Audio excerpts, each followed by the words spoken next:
A paz, irmãos. Pastora Dani tem me abençoado muito com a sua vida, com suas canções. E eu fico muito feliz em ver o que Deus está fazendo aqui em Boston através desse casal que eu tanto amo, tanto respeito.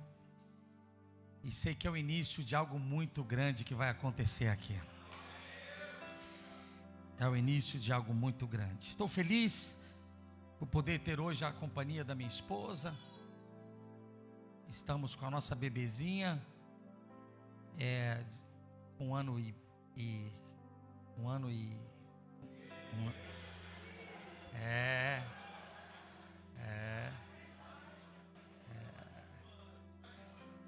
o meu irmão foi com o meu sobrinho no médico. E o médico disse assim: quantos anos ele tem lá em Londres? E o meu irmão olhou para o meu sobrinho, ele era pequenininho. Quantos anos você tem? Aí o médico disse: qual é o peso dele? Quanto você pesa? Aí a doutora disse: você tem certeza que é o pai? Eu quero convidar você para a gente ler um texto de João capítulo 8, verso 32. É uma noite profética e há uma palavra profética. João 8, 32 ao 34.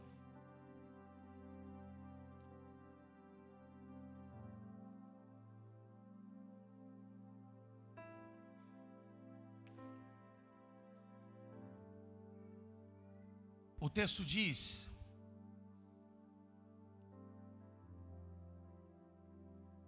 vamos ler a partir do verso 31. Então Jesus disse aos judeus que haviam crido nele: se vocês permanecerem na minha palavra, são verdadeiramente meus discípulos. Conhecerão a verdade, e a verdade os libertará. Eles responderam: somos descendência de Abraão e jamais fomos escravos de ninguém. Como você pode dizer que seremos livres? Jesus respondeu: em verdade lhes digo que todo que comete pecado é escravo do pecado. Verso 35. O escravo não fica sempre na casa. O filho, sim, fica para sempre. Verso 36. Se, pois, o filho os libertar, vocês serão verdadeiramente livres. Eu vou esperar um amém de quem não é escravo de nada. Repito: se, pois, o filho vos libertar, vocês serão verdadeiramente livres. A palavra profética que Deus trouxe ao meu coração para esta noite tão linda é que este será o ano da sua libertação. Eu queria que você respondesse com um pouquinho mais de calor nisso. Este será o ano em que você será verdadeiramente livre.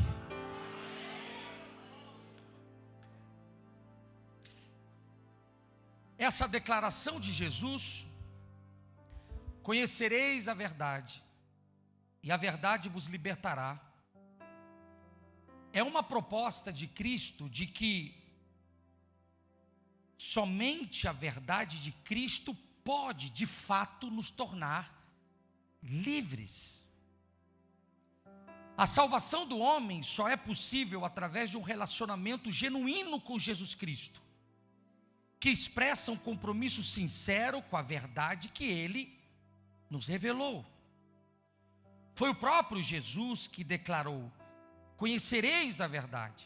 Essa verdade pode te libertar. Isso aconteceu durante um discurso perante os judeus dentro do templo. Eu vou repetir. Essa declaração de Jesus acontece num discurso perante os judeus dentro de um templo. Nesse discurso, Jesus defendeu a sua missão e ele defendeu também a autoridade que recebeu do Pai, baseado em João capítulo 8, do verso 12 ao 59. O apóstolo João registra esse discurso de forma clara. E a gente percebe que o estado da escravidão espiritual que viviam estes homens judeus dentro do templo, e que agora estão sendo confrontados por uma palavra de Cristo. Provavelmente, essa multidão que ouvia Jesus era composta de pessoas de diferentes classes: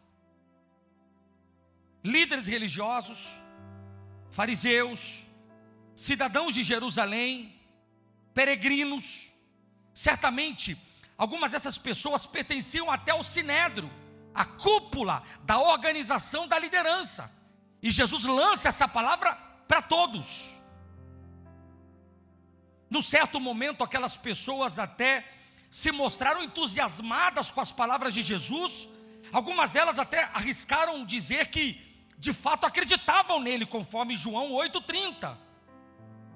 Então foi nesse ponto, quando as pessoas disseram que acreditavam nele, que ele solta essa palavra: se vós permanecerdes na minha palavra, sois verdadeiramente meus discípulos, e conhecereis a verdade, e a verdade vai trazer libertação. Porém, nessa sequência do discurso, percebemos que a reação daquelas pessoas não passava de uma profissão de fé vazia e superficial. Responder que crê é fácil.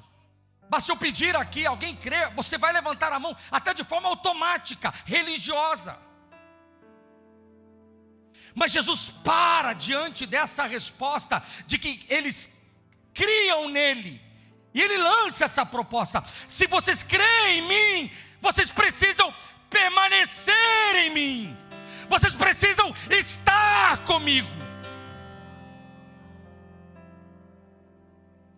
Na sequência do discurso, a gente percebe a reação daquelas pessoas, e elas estão meio que embaraçadas, confusas. Somente pela pessoa e obra de Cristo alguém pode ser conduzido a um conhecimento genuíno da verdade. O próprio Jesus chegou a dizer: eu sou o único caminho, a verdade e a vida, conforme João 14,6. Somente Ele é a revelação do Pai, que expressa a verdade que liberta. Por isso Ele também diz: eu para isso nasci, e para isso vim ao mundo, a fim de dar testemunho da verdade. Todo aquele que é da verdade ouve a minha voz.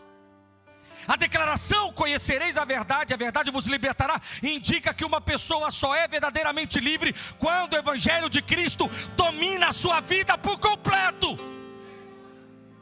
Eu vou repetir. A declaração e conhecereis a verdade vos libertará, indica que uma pessoa só é verdadeiramente livre quando o Evangelho de Cristo domina a sua vida por completo. Ser livre não é participar de cultos. Ser livre não é ter carteira de igreja A, B, C ou D. Ser livre não é ser filho de crente da irmã da oração. Ser livre é permanecer em Cristo.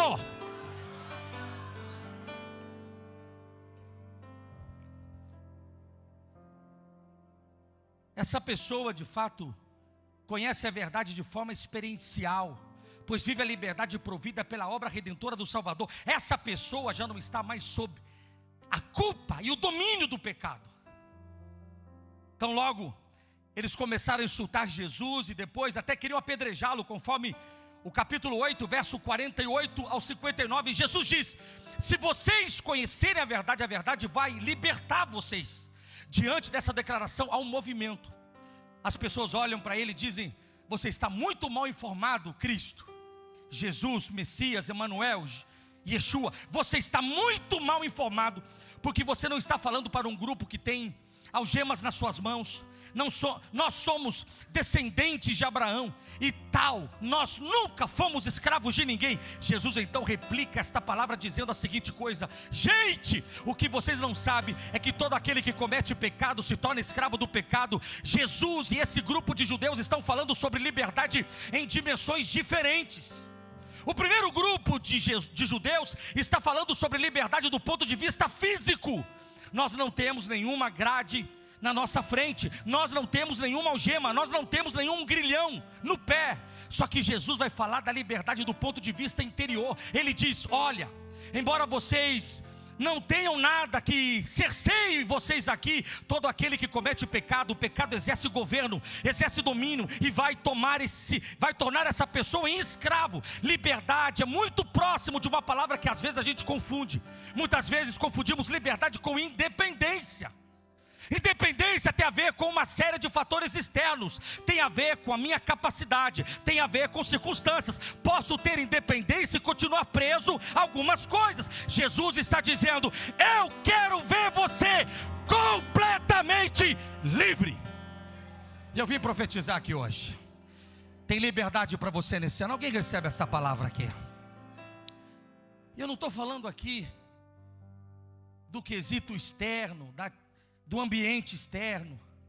Eu não estou falando aqui de liberdade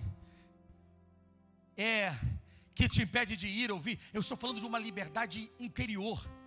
Jesus vai apresentar para nós alguns princípios. Eu queria que você pegasse esse princípio para você, para que você de fato usufrui neste ano de uma liberdade que Cristo tem para a sua vida. Eu quero que você experimente isso ouvindo as palavras de Jesus. E entenda que liberdade é uma vitória em Deus, dentro do seu ser, sobre tudo aquilo que te apequena. Sobre qual é a palavra que você usou aqui? Você fala tão bonito, Christian. A palavra que você falou que torna a pessoa apoucado. Meu sonho era estar aos pés de Gamaliel. Apoucado. Liberdade é uma vitória do seu ser sobre aquilo que te apouca, apequena, te diminui, sobre tudo aquilo que pesa, sobre tudo aquilo que aprisiona e sobre tudo aquilo que te limita. Deus tem uma palavra de libertação aqui hoje.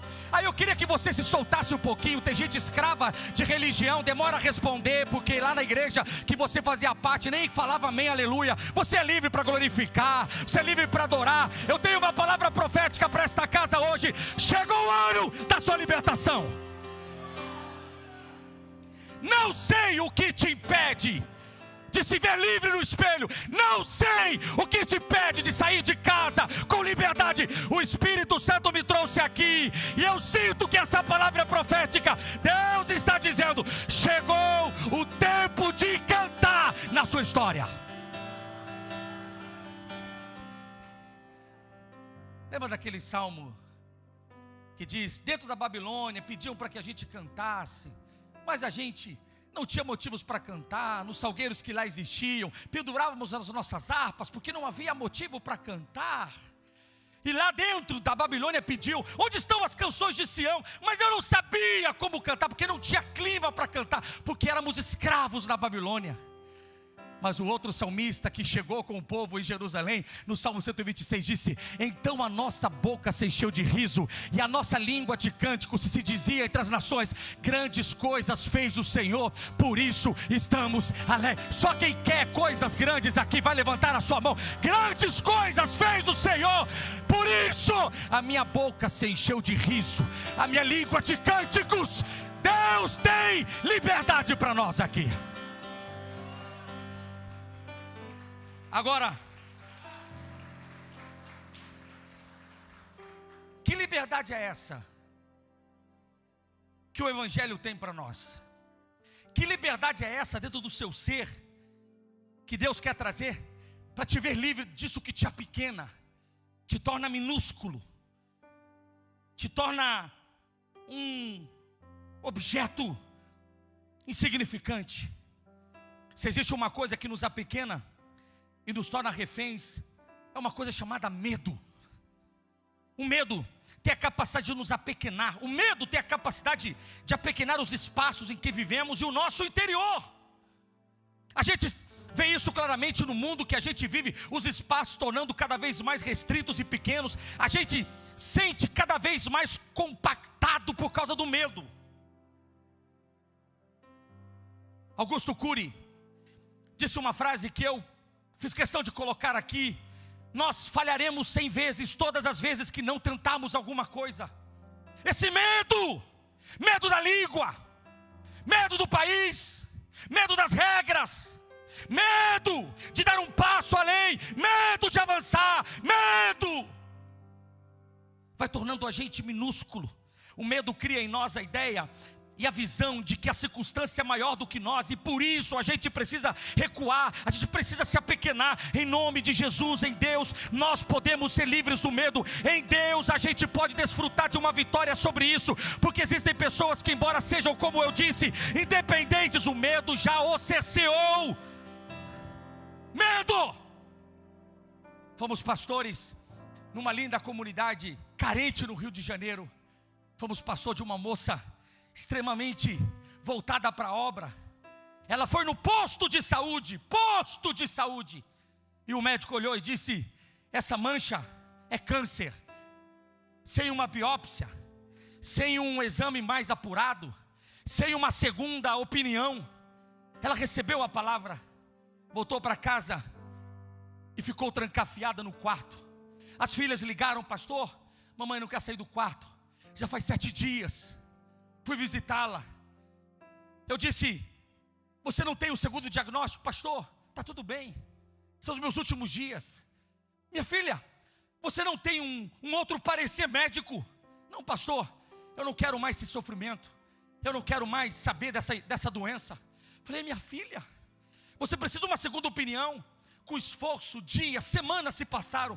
Conseguimos fazer ela sair do quarto, sair da casa e ter outra opinião, e descobrimos que não era o diagnóstico que foi dado. Sabe por quê? Porque o medo te apequena, o medo te diminui, o medo te faz esconder, o medo te faz colocar o travesseiro e dizer: não vou tentar, não quero, para mim não dá, não é para mim. Oh meu irmão, deixa eu te falar, tem palavra profética na casa hoje. O Senhor está dizendo: se pois o Filho te libertar, verdadeiramente sereis livres.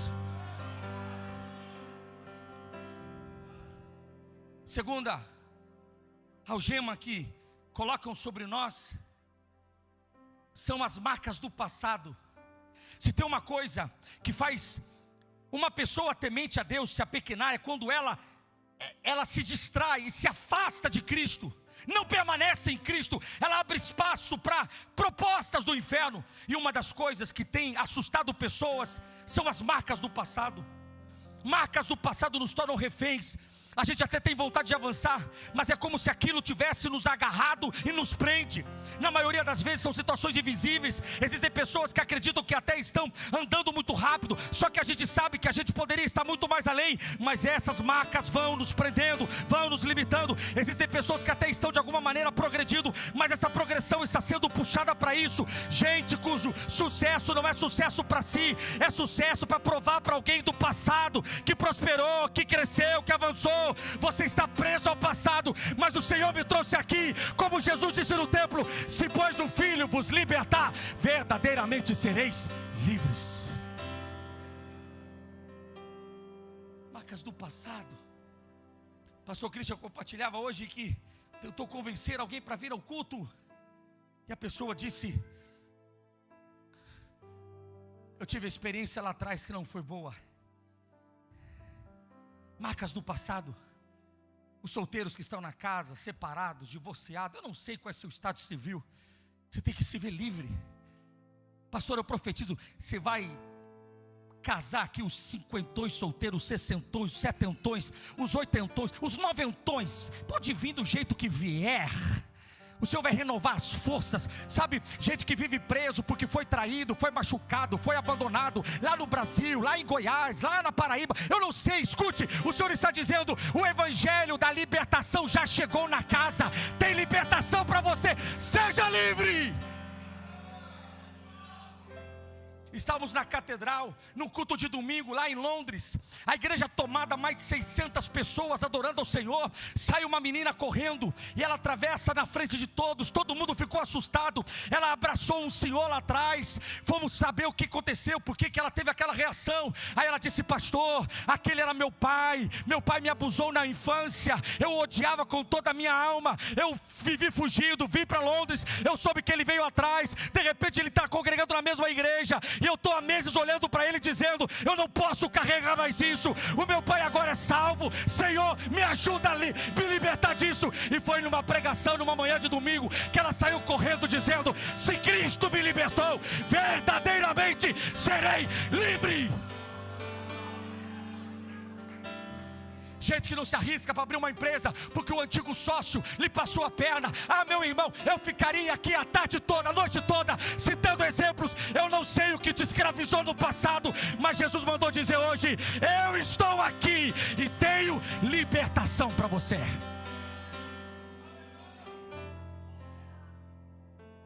Terceiro princípio que nos aprisiona e que nos limita: se não tem condições de falar, de conversar, de negociar, porque você se vê preso a mentiras. Fala aqui baixinho, depois você edita. Tem muito crente mentiroso.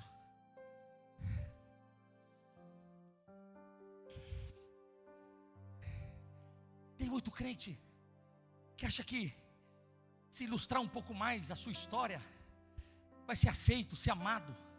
Estima baixa, ferido. Crente, toma ceia. Gente que se esconde com mentira. A mentira te apequena. A mentira te faz ficar amarrado. Gente que mentiu algo há 10 anos atrás. Nossa igreja fica na cidade de Worcester. E no dia do culto da criança, pastor Christian, 2 irmãos foram escalados para a porta. E estão os 2 na porta, um conversando com o outro. Você é de onde? Eu sou de Minas. Eu também sou de Minas. De que lugar? Não vou falar o lugar, porque talvez esteja dessa cidade. Cidadezinha pequenininha, 5.000 habitantes. Aí ele falou: eu já fui na sua cidade. Já fui na... Já? Faz 23 anos eu fui lá. E eu atropelei um motoqueiro e fugi. O irmão falou: eu fui atropelado.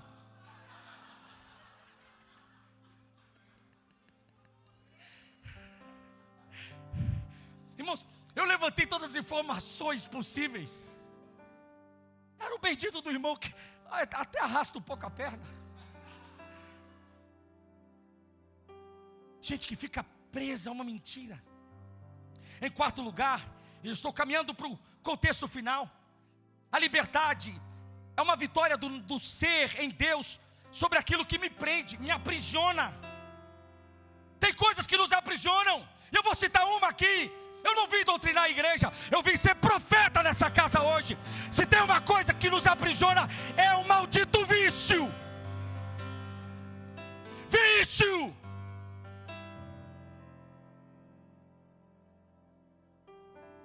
Um dos problemas que está crescendo entre a igreja é vício de crentes jogando bets, amarrados por vícios. E você acha que é livre, mas está preso ao vício. Aí Jesus entra no templo e diz: vocês são escravos, mas eu tenho a liberdade que vocês precisam. Alguém quer liberdade aqui? Faz barulho nessa casa.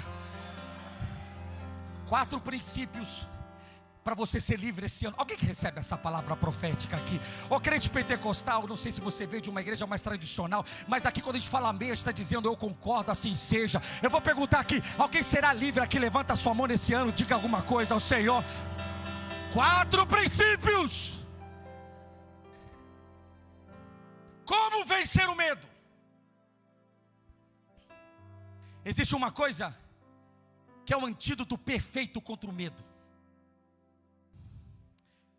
João capítulo 4, verso 18 diz: o verdadeiro amor lança fora todo medo. Eu preciso que você repita isso comigo. Você conhece de cor? Digo verdadeiro. Aumente a sua voz, digo verdadeiro. Amor lança fora todo medo. Você quer combater os medos neste ano? Eu quero que você receba em Deus a capacidade de perceber que você é amado. Você é amado. E quando alguém é amado e se sente amado, se sente encorajado, capacitado, fortalecido. Deixa eu te lembrar aqui, crente, eu não sei como você chegou aqui, mas você é amado do Pai. O Pai se interessa em você. Alguém recebe essa palavra? Diga amém. Lembra de Daniel? Diante de circunstâncias pesadas, Daniel capítulo 5, ele tem uma visão de coisas que são pesadas para ele, e ele começa a chorar e cai em terra com medo.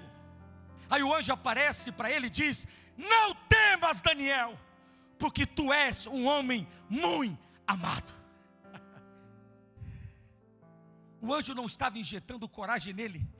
O anjo pede para que fique tranquilo que ele é amado. E Daniel, por causa daquela palavra, ele se coloca de pé. O verdadeiro amor lança fora todo medo. De onde vem o medo? Onde você vê o medo na Bíblia nascer? No pecado do jardim.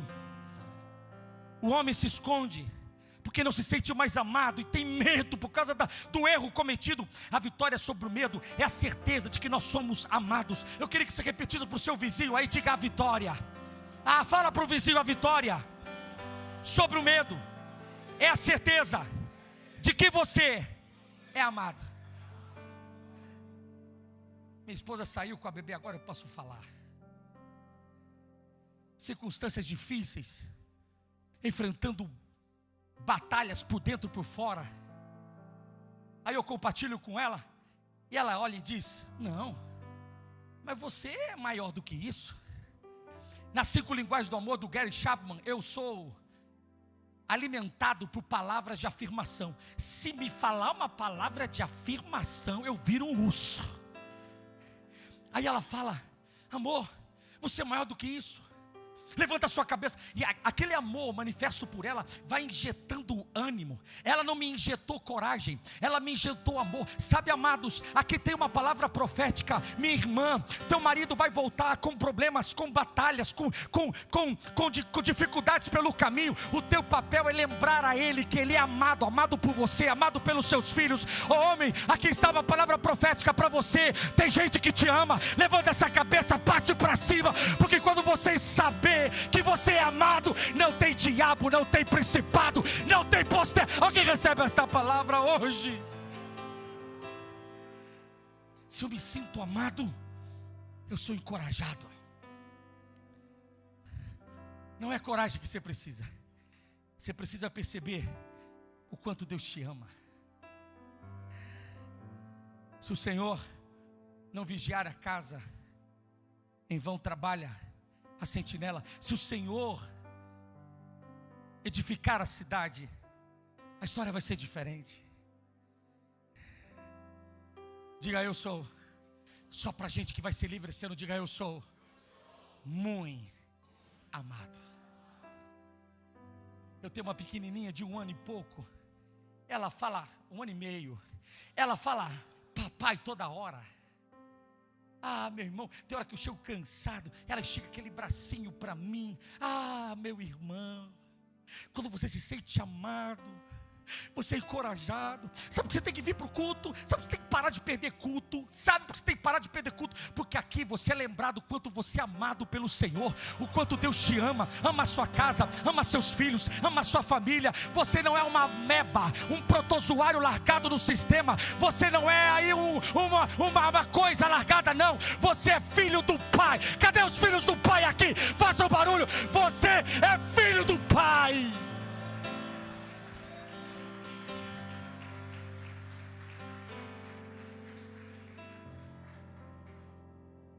Pastor Jaime teve aqui, ele conta, passando na frente daquele prédio lá do Rio de Janeiro, conhecido pelos suicídios. Tomba, mas não cai. É um prédio que chacoalha, conhecido na história pelos suicídios. Está saindo do trabalho, Ele passa, tem um cara lá em cima tentando se jogar, uma multidão, pula, pula, pula.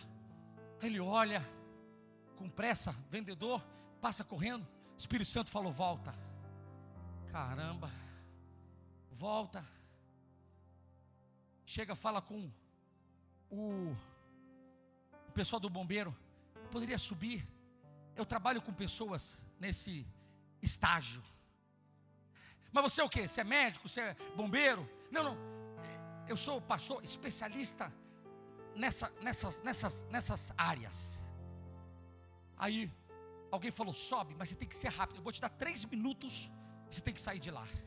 Aí ele subiu o elevador, falou, meu Deus, o que eu estou fazendo aqui? O que eu estou fazendo aqui? Aí o bombeiro falou, você pode andar um pouquinho pelo corredor, você não pode passar daquela barra, é o limite de segurança, e você tem 3 minutos para falar. Aí ele vai se aproximando, ele viu aquela multidão embaixo, pula, pula. Aí ele falou que deu um medo, e se eu falar coisa errada, essa pessoa pular? Aí ele, jovem, aí falou que a palavra travou a palavra, travou. Ele falou, meu Deus, e agora o que eu falo? E o povo embaixo, pula, pula. Aí ele olhou, tinha um bombeiro na janela, crente, e fez o sinal para ele, vai, eu estou orando. Quando ele falou que viu que a pessoa estava orando, ele foi fortalecido, e ele entregou uma palavra para o moço disse, eu sou crente, sou filho de crente, então sai daí. Saiu, conseguiu libertar. Deixa eu falar uma coisa, nas circunstâncias que você achar que está se apequenando, o Espírito Santo vai soprar amor sobre o seu coração. Você vai ter uma coragem que você... Cadê os corajosos aqui? Levanta a sua mão, diga alguma coisa. Cadê os corajosos? Deus está dizendo, você vai perceber, Daniel, o quanto você é amado. Como é que eu venço as marcas do passado? A gente vence as marcas do passado com a capacidade de perdoar. Sabe como é que você limpa, você zera esse game? Você reseta essa história? É quando você decidir em Deus, em Cristo, dizer, eu sou livre, eu estou pronto para perdoar. Quando você olha para a história de José, você vê ele saindo da casa do pai, sendo jogado num poço, sendo levado para a prisão. Depois ele vai para o palácio. Sabe qual é o lugar mais perigoso de José? O lugar mais perigoso de José foi quando ele assumiu a cadeira no palácio. Porque quando nós estamos em ambiente de sofrimento, em ambientes de opressão, a gente não tem força para se manifestar. Mas no palácio ele tinha o poder de vingar todo o sofrimento que ele passou por causa dos irmãos. Mas quando ele está na frente de todos os irmãos, ele diz, não se preocupem, papai já não está entre nós, mas vocês não sofrerão nenhum tipo de peso, porque o meu Deus quis que fosse assim. Eu sou livre para perdoar. Eu profetizo sobre esta casa de Vec de Boston, este será o ano em que haverá uma fonte de perdão inesgotável sobre a sua... Alguém recebe essa palavra? Quer quebrar alguém no meio? Te dá uma dica de vingança. Quer justiça com as próprias mãos? Olha para essa pessoa e diz, você não me deve mais nada. Ah, meu irmão, se tem uma coisa que destrói as marcas do passado, é a capacidade de dizer, eu sou livre. Preguei esses dias sobre Jacó e Esaú. Quando Jacó tem um encontro com Deus, lá na história bíblica, a história nos conta que Israel, ele que é o Jacó da história, ele se encontra com Deus no Peniel, e ele decide se reencontrar com o irmão. Havia uma mágoa que separava os dois, e o texto diz que ele encontra Esaú, abraça Esaú no pescoço, e aquele abraço faz com que os 20 anos, as marcas do passado de 20 anos, foram quebradas ali. Sabe, é como se Esaú lembrasse, porque lá atrás, quando Isaac lhe abençoou, Isaac disse para Esaú, eu não tenho mais nada, o teu irmão já passou na frente, fingiu que era você e eu abençoei o teu irmão. E a história diz que Esaú disse, mas não sobrou nada para mim. Sobrou, você viverá a sua história longe do orvalho que cai. Você será escravo do teu irmão a vida toda. Você viverá com a espada nas mãos. Você não verá prosperidade até o dia que você se revoltar. E o dia que você se revoltar, essa história acaba. Deixa eu te falar, o dia que Esaú abraça Jacó, um olha para o outro e diz: abraçar você no pescoço é como ver o rosto de Deus. Era Deus dizendo: você está arrancando do pescoço. E a partir daquele momento, a bênção chegou, a prosperidade chegou. Deus está dizendo: este será o ano em que você será livre das marcas do pau. Quem recebe essa palavra aqui hoje? Como é que eu consigo me ver livre e vencer a mentira? Deus está mais perto da pior verdade do que da melhor mentira. Pastor, se eu contar a verdade, o senhor não faz ideia do que pode acontecer. Eu sei o que pode acontecer. Você será livre. Eu e a pastora Ana fomos pastores numa igreja, num lugar qualquer, porque hoje a internet vai fazer você encontrar a pessoa. Ela veio gravidinha de 9 meses. Pastor, queria falar com o senhor em particular. Chamei a pastora Ana, entramos para conversar. Barriguinha, redondinha, 9 meses, faltando semanas. Ela disse: pastor, eu tenho um pecado para confessar. Pensei, comeu demais? Pensei, viu alguma coisa que não devia? Pensei já nos pecados assim mais próximos. Ela disse: pastor, o senhor sabe que eu estou grávida de 9 meses? Eu falei: sei. Então, pastor, o meu marido é estéril. Eu falei: eu não sabia. Sim, pastor. E faz mais ou menos 9 meses nós tivemos uma briga feia. E eu fui lá para o interior de Minas, para casa das minhas tias, e reencontrei meu antigo namorado e fui para a cama com ele. Pastor, eu faço a conta e bate certinho. O filho não é do meu marido. E tem um problema, pastor. Meu marido é branquinho. Meu ex-namorado, pastor, é um moreno de 2 metros de altura. A criança vai nascer. É o sonho dele. O que eu faço? Eu falei: você precisa contar a verdade. Pastor, mas se eu contar a verdade, eu vou perder o casamento? Ô minha filha, você ainda não entendeu que a verdade liberta? Você vai ficar com essa coisa presa até quando? Até esperar a criança nascer, para ver o que acontece? Sabe, amados, tem coisas que nos aprisionam. Eu louvo ao Senhor, eu sei que você está curioso. O filho era do marido. Eu não sei o que Deus fez lá dentro, lá.